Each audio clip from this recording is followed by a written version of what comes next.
Hello' students, আমি আলোচনা কৰি আছিলোঁ এইচএছ ফাইনেল 2027 কাৰণে পলিটিকেল চায়েন্স তোমালোকে কেনেকৈ পঢ়িবা। আমি ইম্পৰ্টেণ্ট কনচেপ্ট আৰু প্ৰতিটো চেপ্টাৰৰ কোনকেইটা কমন কুৱেশ্যন আহে গোটেইবোৰ আলোচনা কৰি আছিলোঁ। অলৰেডি ইয়াৰ আগত আমি পাৰ্ট 1 ভিডিঅ' বনাইছিলোঁ। সেই পাৰ্ট 1 ভিডিঅ'ত আমি পলিটিকেল চায়েন্সৰ যি পাৰ্ট এ আছিল সেই পাৰ্ট এৰ ভিডিঅ'টো বনাইছোঁ। অলৰেডি আমি যিমানকেইটা চেপ্টাৰ আছিল পাৰ্ট এৰ গোটেইবোৰৰ আমি ইম্পৰ্টেণ্ট কনচেপ্ট আৰু মষ্ট ইম্পৰ্টেণ্ট কুৱেশ্যনছবোৰ আমি আলোচনা কৰিছোঁ। যদি তোমালোকে সেই ভিডিঅ'টো চোৱা নাই, ডেছক্ৰিপশ্যনত লিংক থাকিব, তোমালোকে ভিডিঅ'টো চাই ল'বা। আজি আমি তোমালোকৰ যি পলিটিকেল চায়েন্সৰ পাৰ্ট বি আছিল সেই পাৰ্ট বিৰ কথা আলোচনা কৰিম। তোমালোকে চাব পাৰা আমি চেপ্টাৰ ৱাইজ ইম্পৰ্টেণ্ট কনচেপ্টবোৰ, কোনকেইটা চেপ্টাৰৰ কোনকেইটা কনচেপ্ট তোমালোকৰ কাৰণে important, most repeated previous year question answer, মানে সেই চেপ্টাৰৰ পৰা কোনকেইটা প্ৰশ্ন বাৰে বাৰে আহি থাকে ইংলিছ এণ্ড এছামিছ দুইটা মিডিয়ামৰ কাৰণে আলোচনা কৰিম। Part B politics in India since independence, দ্বিতীয় খণ্ড স্বাধীনতাৰ পিছত ভাৰতৰ ৰাজনীতি। যদি প্ৰথমবাৰ চেনেলটোলৈ ভিজিট কৰিছা তেতিয়াহ'লে চেনেলটো ছাবস্ক্ৰাইব কৰি ল'বা আৰু লগতে বেল আইকনটো প্ৰেছ কৰি অল কৰি ৰাখিবা। পুনৰ কৈছোঁ, আমাৰ ডেছক্ৰিপশ্যনত এটা হোৱাটছএপ চেনেলৰ লিংক আছে, সেই হোৱাটছএপ চেনেলটো তোমালোকে জইন হৈ থাকিবা। হোৱাটছএপ চেনেলটোত তোমালোকে নতুন নতুন ভিডিঅ'ৰ আপডেটসমূহ আৰু তাৰ লগতে তোমালোকে ফ্ৰীতে PDF-সমূহ ডাউনলোড কৰিব পাৰিবা। তোমালোকে চাব পাৰা ইউনিট 1টোৰ নাম হৈছে চেলেঞ্জেছ অফ নেশ্যন বিল্ডিং, অসমীয়াত ক'বলৈ গ'লে জাতি গঠনৰ প্ৰত্যাহ্বান। তো এই যি চেপ্টাৰ 1টো আছে তোমালোকৰ পাৰ্ট বি, চেপ্টাৰ 1ৰ তোমালোকৰ মেইন কনচেপ্টসমূহ কি পঢ়িব লাগিব তোমালোকে চোৱা। নেশ্যন বিল্ডিং, জাতি গঠন, তোমালোকে জাতি গঠনৰ কথা পঢ়িব লাগিব। তাৰপিছত পাৰ্টিশ্যন অফ ইণ্ডিয়া, ভাৰতৰ দেশ বিভাজন, এই পাৰ্টিশ্যন অফ ইণ্ডিয়াটো আটাইতকৈ ইম্পৰ্টেণ্ট। ইয়াৰ পৰা কুৱেশ্যন কিন্তু তোমালোকৰ প্ৰতি বছৰে আহিব আৰু কনফাৰ্ম আহিব কিন্তু। তাৰপিছত 3rd নম্বৰ কনচিকুৱেঞ্চেছ অফ পাৰ্টিশ্যন। তো এই যি দেশ বিভাজন হৈছে তাৰ পৰিণতি কি হৈছিল, বেয়া হৈছিল নে ভাল হৈছিল, কি সমস্যা হৈছিল, যেনেকে আমাৰ ডাঙৰ দুটা আমাৰ ৰাজ্য আছিল যেনেকে পাঞ্জাৱ আৰু বেংগল, সেই দুটা কি হৈছিল, ভাগ হৈ গৈছিল। তো তাৰ কাৰণে বহুতখিনি প্ৰব্লেম হৈছিল, কি কনচিকুৱেঞ্চেছ হৈছিল, গোটেইবোৰ আলোচনা তোমালোকে ভালকে কনচেপ্টখিনি ক্লিয়াৰ কৰিব লাগিব। তাৰপিছত 4 নম্বৰ আছে আমাৰ ইণ্টিগ্ৰেশ্যন অফ প্ৰিন্সলি ষ্টেট। আমাৰ যি প্ৰিন্সলি ষ্টেটছসমূহ আছিল, যেনে দেশীয় ৰাজ্যসমূহৰ একত্ৰীকৰণ, যেতিয়া ইণ্ডিপেণ্ডেন্স হৈছিল তেতিয়া সৰু সৰু ৰাজ্যসমূহ গঠন হৈছিল, হয় নাই? সেই প্ৰিন্সলি ষ্টেটবোৰ কেনেকে ইণ্টিগ্ৰেশ্যন হৈছিল তাৰ কথা কিন্তু ভালকে পঢ়িব লাগিব। তাত তোমালোকে চৰ্দাৰ বল্লভভাই পেটেলৰ কথা বহুত ভালকে পঢ়িব লাগিব। তাৰপিছত 5 নম্বৰ কনচেপ্ট হৈছে ৰিঅৰ্গেনাইজেশ্যন অফ ষ্টেট, ৰাজ্যৰ পুনৰ গঠন। তাৰপিছত যদি আমি এই চেপ্টাৰটোৰ পৰা কোনকেইটা প্ৰশ্ন তোমালোকৰ বেছিকৈ আহে, তোমালোকৰ এই কুৱেশ্যন কেইটা কিন্তু বাৰে বাৰে অহা দেখা যায়, তোমালোকে চাই লোৱা, তোমালোকে স্ক্ৰীনশ্বটো লৈ ল'ব পাৰিবা। ফাৰ্ষ্ট কুৱেশ্যন নম্বৰ 1টো চোৱা, what were the 3 major challenges of nation building, জাতি গঠনৰ 3টা প্ৰধান প্ৰত্যাহ্বান কি আছিল, এইটো কুৱেশ্যন ইম্পৰ্টেণ্ট। তাৰপিছত explain the consequences of partition of India, Bharat দেশৰ বিভাজনৰ পৰিণতিসমূহ ব্যাখ্যা কৰা, আটাইতকৈ ইম্পৰ্টেণ্ট। তোমালোকে এই কুৱেশ্যনটো কিন্তু একেবাৰে এৰি নিদিবা, এই কুৱেশ্যনটো তোমালোকৰ কাৰণে ভেৰি ইম্পৰ্টেণ্ট। কনচিকুৱেঞ্চেছ অফ পাৰ্টিশ্যনৰ ওপৰত তোমালোকৰ প্ৰশ্ন আহিব আৰু দীঘলীয়া প্ৰশ্ন আহিব। তাৰপিছত 3rd নম্বৰ কুৱেশ্যনটো হৈছে explain the role of Sardar Vallabhbhai Patel in the integration of princely state, আটাইতকৈ ইম্পৰ্টেণ্ট কুৱেশ্যন আৰু আটাইতকৈ তোমালোকৰ ইণ্টাৰেষ্টিং কুৱেশ্যন। তোমালোকে এটা চৰ্দাৰ বল্লভভাই পেটেলৰ কথা বহুতখিনি জানিব পাৰিবা। অসমীয়াত ক'বলৈ গ'লে দেশীয় ৰাজ্যসমূহৰ একত্ৰীকৰণত চৰ্দাৰ বল্লভভাই পেটেলৰ ভূমিকা ব্যাখ্যা কৰা, এই প্ৰশ্নটো কিন্তু বাৰে বাৰে ৰিপিট হৈ থাকে চৰ্দাৰ বল্লভভাই। তো এই কুৱেশ্যনটো কিন্তু তোমালোকে একেবাৰে মিছ নকৰিবা, তোমালোকে ধুনীয়াকৈ এই কুৱেশ্যনটো চালেও তোমালোকৰ কনচেপ্টখিনি ক্লিয়াৰ হৈ যাব। তাৰপিছত 4 নম্বৰ কুৱেশ্যনটো why were the state reorganisation on linguistic basis, ভাষিক ভিত্তিক মানে ভাষাৰ ভিত্তিক ৰাজ্যসমূহ কিয় পুনৰ গঠন কৰা হৈছিল। তাৰপিছত কুৱেশ্যন নম্বৰ 5টো চোৱা, what were the major problems of nation building in India, ভাৰতত জাতি গঠনৰ প্ৰধান সমস্যাসমূহ কি আছিল। এই 5টা কুৱেশ্যন কিন্তু তোমালোকে একেবাৰে মিছ নকৰিবা। এই চেপ্টাৰটোৰ পৰা এই 5টা কুৱেশ্যন বাৰে বাৰে আহি থকা দেখা যায়, তোমালোকে স্ক্ৰীনশ্বটো লৈ ল'ব পাৰিবা। তাৰপিছত আমি নেক্সট চেপ্টাৰলৈ আগবাঢ়ো। ইউনিট নম্বৰ 2, সেইটো হৈছে এৰা অফ ওৱান পাৰ্টি ডমিনেন্স, একদলীয় প্ৰাধান্যৰ যুগ। ইয়াৰ যদি আমি মেইন কনচেপ্টবোৰ ক'বলৈ যাওঁ, ইয়াতে তোমালোকে পঢ়িব লাগিব কংগ্ৰেছ ডমিনেন্স, কংগ্ৰেছৰ অধিপত্য পঢ়িব লাগিব। তাৰপিছত ফাৰ্ষ্ট 3 জেনেৰেল ইলেকশ্যন, প্ৰথম যি 3টা আমাৰ সাধাৰণ নিৰ্বাচন হৈছিল তাৰ কথা কিন্তু তোমালোকে ভালকে জানিব লাগিব। তাৰপিছত 3 নম্বৰটো আছে Congress as a social and ideological coalition, সামাজিক আৰু আদৰ্শগত মিত্ৰজোঁট হিচাপে কংগ্ৰেছ। তাৰপিছত অপজিশ্যন পাৰ্টিজ, বিৰোধী দলসমূহ। তাৰপিছত কমিউনিষ্ট ভিক্টৰী ইন কেৰেলাত কমিউনিষ্ট দলৰ বিজয়। এই 5টা কনচেপ্ট কিন্তু তোমালোকে এই ইউনিট নম্বৰ 2ৰ পৰা তোমালোকে একেবাৰে কিন্তু মিছ নকৰিবা। এইখিনি পঢ়িলে তোমালোকৰ এই চেপ্টাৰটোৰ যিমান কুৱেশ্যন আহক তোমালোকে কৰিব পাৰিবা। আৰু এই চেপ্টাৰটো যদি আমি ইম্পৰ্টেণ্ট কুৱেশ্যনবোৰ কওঁ, তোমালোকে চাব পাৰা Y did the Congress dominance Indian politics after independence, এই কুৱেশ্যনটো বাৰে বাৰে ৰিপিট হৈ থকা দেখা যায়। স্বাধীনতাৰ পিছত ভাৰতীয় ৰাজনীতিত কংগ্ৰেছৰ অধিপত্য কিয় আছিল, তাৰপিছত 2 number question what is mean by one party dominance এই কুৱেশ্যনটো বাৰে বাৰে ৰিপিট হয় শৰ্ট কুৱেশ্যনৰ কাৰণে বেছিভাগ ৰিপিট হয় what do you mean by one party dominance একদলীয় প্ৰাধান্য বুলিলে কি বুজা তাৰপিছত question number 3 to explain the reasons for the dominance of the Congress party Congress দলৰ অধিপত্যৰ কাৰণসমূহ ব্যাখ্যা কৰা এই কুৱেশ্যনটো তোমালোকৰ কাৰণে ভেৰি ভেৰি ইম্পৰ্টেণ্ট তাৰপিছত 5 নম্বৰটো আছে what was the role of opposition party during the এৰা অফ ওৱান পাৰ্টি ডমিনেন্স একদলীয় প্ৰাধান্যৰ যুগত বিৰোধী দলসমূহৰ ভূমিকা কি আছিল এই কুৱেশ্যনটো তোমালোকৰ 2025 আহি গৈছে ডাইৰেক্টলি ওকে আৰু এই বছৰৰ কাৰণে ইম্পৰ্টেণ্ট তোমালোকৰ তাৰপিছত চোৱা explain the significance of the communist victory in কেৰালাত কমিউনিষ্ট দলৰ বিজয় গুৰুত্ব ব্যাখ্যা কৰা এই পাঁচটা কুৱেশ্যন কিন্তু তোমালোকে স্ক্ৰীনশ্বট লৈ লোৱা এই পাঁচটা কুৱেশ্যন এই চেপ্টাৰটোৰ পৰা আটাইতকৈ ইম্পৰ্টেণ্ট আৰু এই কুৱেশ্যনবোৰ কিন্তু বাৰে বাৰে ৰিপিট হৈ থাকে সেম নাহিলেও কুৱেশ্যনটো বেলেগকেও দিব পাৰে কিন্তু এনচাৰখিনি তোমালোকৰ সেমে হ'ব তাৰপিছত আমি নেক্সট চেপ্টাৰলৈ আগবাঢ়ো ইউনিট নম্বৰ 3 তাৰ আগতে কৈছো যদিহে তোমালোকৰ পলিটিকেল সায়েন্সৰ হাফ ইয়াৰলিৰ কাৰণে তোমালোকৰ কুৱেশ্যন এনসাৰ লাগে ইম্পৰ্টেণ্ট কুৱেশ্যন এনসাৰ লাগে তেতিয়াহ'লে তোমালোকে ভিডিঅ'টোৰ তলত কমেণ্ট কৰিবা আৰু এই ভিডিঅ'টো যিমান পাৰা তোমালোকে শ্বেয়াৰ কৰা আৰু 100টা লাইক কমপ্লিট কৰা 100টা লাইক হ'লে মই নেক্সট ভিডিঅ'টো তোমালোকৰ হাফ ইয়াৰলি কাৰণে ইম্পৰ্টেণ্ট কুৱেশ্যন এনসাৰৰ ভিডিঅ' লৈ আহিম তো ইউনিট 3 টো তোমালোকে চাও পলিটিক্স অফ প্লেন ডেভেলপমেন্ট পৰিকল্পিত বিকাশৰ ৰাজনীতি ইয়াতে তোমালোকে ইম্পৰ্টেণ্ট কনসেপ্ট কি চাব লাগিব ডেভেলপমেন্ট বিকাশ কি হয় ইয়াৰ কনসেপ্টটো ভালকে চাব লাগিব তাৰপিছত প্লেনিং হয় পৰিকল্পনা তাৰপিছত প্লেনিং কমিশনটো আটাইতকৈ ইম্পৰ্টেণ্ট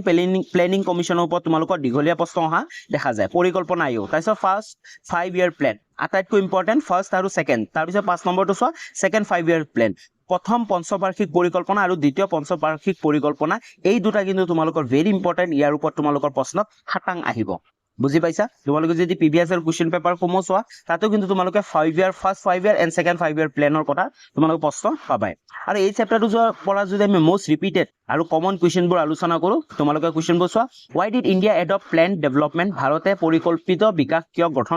গ্ৰহণ কৰিছিল তাৰপিছত 2 নম্বৰটো আছে what is the planning commission পৰিকল্পনা আয়োগ কি ভেৰি ভেৰি ইম্পৰ্টেণ্ট 2 নম্বৰৰ কাৰণে তোমালোকে এই প্ৰশ্নটো চাবাই কিন্তু একদম এৰি নিদিবা জাস্ট থাৰ্ড নম্বৰ কুৱেশ্যনটো explain the main objectives of the 5 year plan আটাইতকৈ ইম্পৰ্টেণ্ট এই কুৱেশ্যনটো বহুত বাৰ আহিছে প্ৰথম পঞ্চবাৰ্ষিক পৰিকল্পনাৰ প্ৰধান উদ্দেশ্যসমূহ ব্যাখ্যা কৰা তাৰপিছত নেক্সট কুৱেশ্যন 4 নম্বৰ কুৱেশ্যন আছে what were the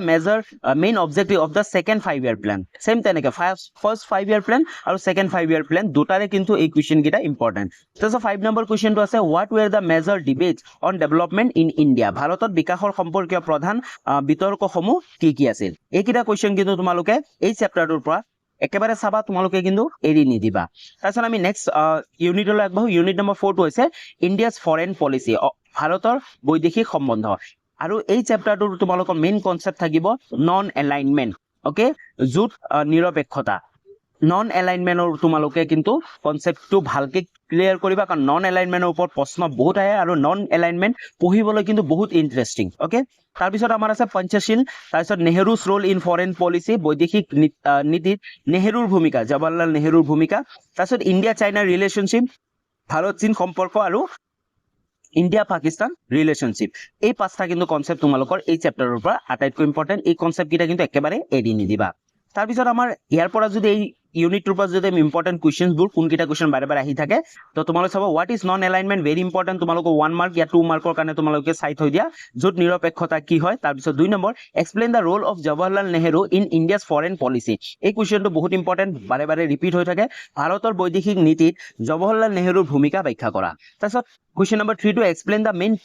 principle of Panchsheel এইটো আটাইতকৈ ইম্পৰ্টেণ্ট পঞ্চশীলৰ কথা কিন্তু এই বছৰ কিন্তু কুৱেশ্যনত তোমালোকৰ পাবাই তোমালোকে পঞ্চশীলৰ মেইন প্ৰিন্সিপল সমূহ কি গোটেই পঞ্চশীল কনসেপ্টটো তোমালোকে ভালকে ক্লিয়াৰ কৰিবা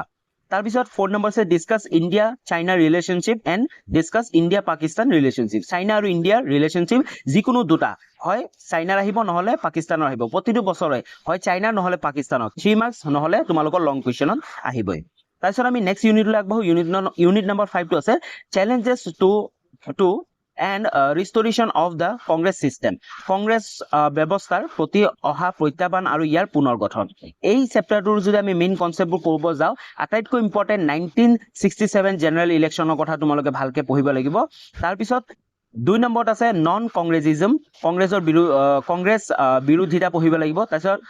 কলিউশন পলিটিক্স মিত্ৰজোঁটৰ ৰাজনীতি পঢ়িব লাগিব তাৰপিছত ডিফেকশন দল বদল তোমালোকে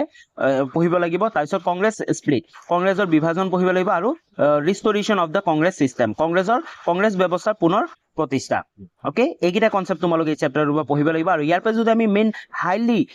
মোষ্ট ৰিপিটেড কুৱেশ্যনছবোৰ আমি ক'বলৈ যাওঁ ইয়াতে আহে তোমালোকৰ why was the 1967 general election consider A political turning point তোমালোকক কৈতো 1967 যিটো জেনাৰেল ইলেকশ্যন আছিল আমাৰ ইণ্ডিয়ান পলিটিক্সৰ আটাইতকৈ ইম্পৰ্টেণ্ট কাৰণ ইয়াতে পলিটিকেল টাৰ্নিং পইণ্ট আছিল ইয়াতে ওকে ইয়াতে কংগ্ৰেছ হাৰিছিল কোনবা জিকিছিল তাৰ কথা তোমালোকে পঢ়িবা আৰু বহুত ইন্টাৰেষ্টিং হয় তো অসমীয়াটো লিখি দিছো 1967 চনৰ নিৰ্বাচনৰ ৰাজনৈতিক পৰিৱৰ্তনৰ এক গুৰুত্বপূৰ্ণ সম্বিখন বুলি কিয় কোৱা হয় তাৰপিছত 2 নম্বৰ আছে what is mean by non Congressism কংগ্ৰেছৰ বিৰোধিতা বুলিলে কি বুজা তাৰপিছত হোৱাট ইজ ডিফেকশন দল বদল কি explain the causes of the split in the Congress party Congress দলৰ বিভাজনৰ কাৰণসমূহ ব্যাখ্যা কৰা তাৰপিছত 5 নম্বৰটো আছে হাউ ৱাজ কংগ্ৰেছ সিস্টেম ৰিষ্টৰ্ড আফটাৰ 1967 তো 1967 কংগ্ৰেছ হৰাৰ পিছত কংগ্ৰেছ কেনেকৈ পুনৰ প্ৰতিষ্ঠা হৈছিল তাৰ বিষয়ে কিন্তু তোমালোকৰ প্ৰশ্ন অহা দেখা যায় এই 5টা কুৱেশ্যন কিন্তু তোমালোকৰ আটাইতকৈ ইম্পৰ্টেণ্ট এই তোমালোকৰ চেপ্টাৰটোৰ পৰা তাৰপিছত যদি আমি নেক্সট ইউনিটলৈ আগবাঢ়ো ইউনিট নম্বৰ 6 সেইটো হৈছে the crisis of democratic order গণতান্ত্ৰিক সংকট ইয়াৰে যদি আমি মেইন কনচেপ্টবোৰ ক'বলৈ যাওঁ তোমালোক আটাইতকৈ ইম্পৰ্টেণ্ট তোমালোকৰ এই কনচেপ্টটো তোমালোকে একেবাৰে কিন্তু পঢ়িব নাপাহৰিবা একেবাৰে এৰি নিদিবা এমাৰ্জেঞ্চি অফ 1975 যি জৰুৰীকালীন অৱস্থা হৈছিল তাৰ বিষয়ে কিন্তু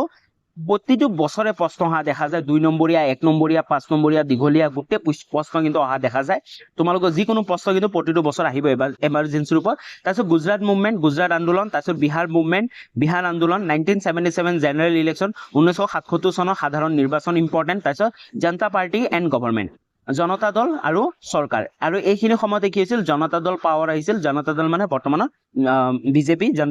ভাৰতীয় জনতা পাৰ্টি তেতিয়া নাম আছিল জনতা পাৰ্টি ওকে জনতা দল বুলি আছে তো ইয়াৰ পৰা যদি আমি মোষ্ট ৰিপিটেড কুৱেশ্যনছবোৰ আমি চাওঁ প্ৰথম কুৱেশ্যনটো চোৱা what were the causes of the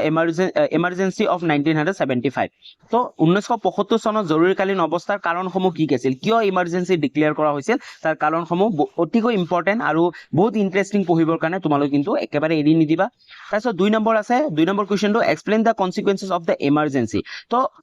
ইমাৰ্জেঞ্চিৰ ফলত কি পৰিস্থিতি হৈছিল তাৰ বিষয়ে কিন্তু লিখিব লাগিব তোমালোকে ওকে এই কুৱেশ্যনটো ইম্পৰ্টেণ্ট তাৰপিছত 3rd number question what was the role of Jayaprakash Narayan in the movement against the government তো চৰকাৰ বিৰোধী আন্দোলনৰ জয়প্ৰকাশ নাৰায়ণৰ ভূমিকা কি আছিল আটাইতকৈ ইম্পৰ্টেণ্ট কুৱেশ্যন হয় এইটো জয়প্ৰকাশ নাৰায়ণৰ কথাও তোমালোকে পঢ়িব পাৰিবা তোমালোকৰ চেপ্টাৰত তাৰপিছত next 4 number question Y was 1977 election significant তো 1977 চনৰ যি নিৰ্বাচন কিয় গুৰুত্বপূৰ্ণ আছিল তাৰ ওপৰত কিন্তু প্ৰশ্ন অহা দেখা যায় তাৰপিছত 5 নম্বৰ কুৱেশ্যনটো what lesson did Indian democracy learn from the emergency জৰুৰীকালীন অৱস্থাৰ পৰা ভাৰতীয় গণতন্ত্ৰই কি শিক্ষা লাভ কৰিছে এইবোৰ কুৱেশ্যন হ'ল ষ্টুডেণ্ট বেচিছ তোমাৰ নিজৰ থিংকিঙো তুমি লিখিব পাৰিবা তুমি যেতিয়া কনচেপ্টটো ক্লিয়াৰ কৰিবা তো পুনৰবাৰ কৈছো তোমালোকে কিন্তু কনচেপ্টবোৰ ভালকে পঢ়িবা গোটেই কনচেপ্টবোৰ ক্লিয়াৰ কৰিবা নেক্সট যদি আমি আগবাঢ়ো ইউনিট নম্বৰ 7 টো আছিল ৰিজিয়নেল এস্পিৰেশ্যন তো আঞ্চলিক আকাংক্ষাবোৰ কি আছিল ইয়াতে মেইন কনচেপ্ট তোমালোকে পঢ়িব লাগিব ৰিজিয়নেল এস্পিৰেশ্যন পঢ়িব লাগিব আঞ্চলিক আকাংক্ষা পঢ়িব লাগিব তাৰপিছত জম্মু এণ্ড কাশ্মীৰ পঢ়িব লাগিব তাৰপিছত পঞ্জাবৰ কথা পঢ়িব লাগিব আৰু নৰ্থ ইষ্ট ইণ্ডিয়া আৰু আসাম মুভমেণ্ট এইখিনি important already Assam movement and north east ইণ্ডিয়াৰ বিষয়ে তোমালোকে বহুতখিনি জানা অলৰেডি তোমালোকৰ লোৱাৰ ক্লাছবোৰ যেনেকৈ ক্লাছ 6 7 8 9 10তো তোমালোকে বহুখিনি পঢ়ি আহিছা তাৰপিছত অট'নমি এণ্ড দ্য সেশনেলিজিষ্ট মুভমেণ্ট তাৰপিছত স্বায়ত্ত শাসন আৰু বিচ্ছিন্নতাবাদী আন্দোলন ইয়াৰ বিষয়ে তোমালোকে পঢ়িব লাগিব আৰু ইয়াৰ যদি আমাৰ মেইন ইম্পৰ্টেণ্ট কুৱেশ্যনছবোৰ কওঁ হোৱাট আৰ দ্য ৰিজিয়নেল এস্পিৰেশ্যন আঞ্চলিক আকাংক্ষা কি এক্সপ্লেইন দ্য কাশ্মীৰ ইছ্যুৰ ওপৰতো প্ৰশ্ন অহা দেখা যায় তাৰপিছত পাঞ্জাবত ক্ৰাইচিছৰ ওপৰতো প্ৰশ্ন অহা দেখা যায় তাৰপিছত explain the causes and consequences of the Assam movement যি অসম আন্দোলন আছিল তাৰ কাৰণ আৰু পৰিণতিসমূহ কি আছিল ব্যাখ্যা কৰিব লাগিব তাৰপিছত explain the regional aspiration in North East India উত্তৰ পূব ভাৰতৰ আঞ্চলিক আকাংক্ষাসমূহ ব্যাখ্যা কৰা তাৰপিছত how can regional aspiration B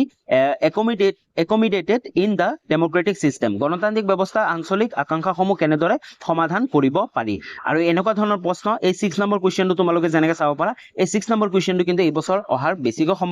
সম্ভাৱনা আছে ওকে তাৰপিছত নেক্সট আমাৰ ইউনিট নাম্বাৰ 8 টো হৈছে Indian politics recent trend and development, ভাৰতীয় ৰাজনীতি সাম্প্ৰতিক বিকাশ। ইয়াৰ মেইন কনচেপ্টবোৰ তোমালোকে যদি পঢ়িব যোৱা, মেইন কনচেপ্টবোৰ হৈছে আমাৰ যি মিত্ৰজোঁটৰ ৰাজনীতি, পলিউশ্যন পলিটিক্স আছে, তাৰপিছত ডিক্লাইন অফ কংগ্ৰেছৰ অৱনতি, তাৰপিছত মণ্ডল কমিশ্যনৰ তোমালোকে পঢ়িব লাগিব, তাৰপিছত ৰাইজ অফ বিজেপিৰ উত্থান কেনেকৈ হৈছে এইখিনি কথা পঢ়িব লাগিব, তাৰপিছত কমিউনেলিজম তোমালোকে সাম্প্ৰদায়িকতাবাদ পঢ়িব লাগিব, আৰু ছেকুলাৰিজম ধৰ্ম নিৰপেক্ষতাবাদ পঢ়িব লাগিব। এই লাষ্ট চেপ্টাৰটো অতিকৈ ইম্পৰ্টেণ্ট হয়, তোমালোকৰ ৰিচেণ্ট ট্ৰেণ্ডৰ ওপৰত আছে। তো ইয়াৰ পৰা তোমালোকৰ কুৱেশ্যন বহুত আহিব পাৰে, আৰু এই চেপ্টাৰটোৰ পৰা কিন্তু তোমালোকৰ কুৱেশ্যনসমূহ অকণমান ক্ৰিটিকেল আহিব পাৰে, লাইক ৰিচেণ্ট কিছুমান ইনচিডেণ্টৰ ওপৰতো তোমালোকৰ প্ৰশ্নসমূহ দিব পাৰে। অ'কে, তো তাৰপিছত আমি যদি ইয়াৰ পৰা মেইন ইম্পৰ্টেণ্ট কুৱেশ্যনছবোৰ চাওঁ, হোৱাট ইজ কলিউশ্যন পলিটিক্স, মিত্ৰজোঁটৰ ৰাজনীতি কি, তাৰপিছত explain the reasons for the declining of the Congress party, Congress দলৰ অৱনতিৰ কাৰণসমূহ ব্যাখ্যা কৰা। তাৰপিছত third number question, what is the Mandal commission, very important তোমালোকে মণ্ডল কমিশ্যনৰ বিষয় 2 নম্বৰীয়া এনসাৰ এটা তোমালোকে কিন্তু মনত ৰাখিবা, তোমালোকৰ কাৰণে ইম্পৰ্টেণ্ট। তাৰপিছত 4 number question, explain the consequences of the implementation of the Mandal commission recommendations, তাৰপিছত মণ্ডল আয়োগ পৰামৰ্শৰ কাৰ্যকৰী কৰাৰ পৰিণতিসমূহ ব্যাখ্যা কৰা। তাৰপিছত এক্সপ্লেইন দ্য ৰাইজ of BJP in Indian politics, ভাৰতীয় ৰাজনীতিত বিজেপিৰ উত্থান ব্যাখ্যা কৰা। ভেৰি ইম্পৰ্টেণ্ট কুৱেশ্যন হয় এইটো তোমালোকৰ কাৰণে। তাৰপিছত 6 নম্বৰ কুৱেশ্যনটো, what are the major recent development in Indian politics, ভাৰতীয় ৰাজনীতিৰ সাম্প্ৰতিক প্ৰধান বিকাশসমূহ কি কি। তো এই 6টা কুৱেশ্যন কিন্তু এই পাৰ্টটোৰ পৰা এই চেপ্টাৰটোৰ পৰা কিন্তু ভেৰি ইম্পৰ্টেণ্ট। অ'কে, তো এইখিনি আছিল আমাৰ যি তোমালোকৰ পলিটিকেল চায়েন্সৰ পাৰ্ট বি আছিল, গোটেইখিনি আমি আলোচনা কৰিলোঁ, গোটেই চেপ্টাৰবোৰ আমি আলোচনা কৰিলোঁ, প্ৰতিটো চেপ্টাৰৰ কোনকেইটা কনচেপ্ট তোমালোকৰ কাৰণে ইম্পৰ্টেণ্ট আৰু কোনকেইটা কুৱেশ্যন তোমালোকৰ বাৰে ৰিপিট হৈ থাকে। যদি ভিডিঅ'টো ভাল পালা তেতিয়াহ'লে কিন্তু ভিডিঅ'টো লাইক কৰিব নাপাহৰিবা, আৰু ভিডিঅ'টো তোমালোকৰ বন্ধু বান্ধৱীসকললৈ শ্বেয়াৰ কৰি দিয়া। আৰু যদি তোমালোকৰ পলিটিকেল চায়েন্সৰ হাফ ইয়াৰলি কাৰণে তোমালোকৰ ইম্পৰ্টেণ্ট কুৱেশ্যন এনচাৰবোৰ লাগে তেতিয়াহ'লে তোমালোকে কমেণ্ট কৰি জনাবা, আৰু এই ভিডিঅ'টো যিমান পাৰা লাইক, শ্বেয়াৰ আৰু কমেণ্ট তোমালোকে কৰি থাকা। পুনৰ লগ পাম নতুন এটা ভিডিঅ' লৈ, তেতিয়ালৈ বাই বাই।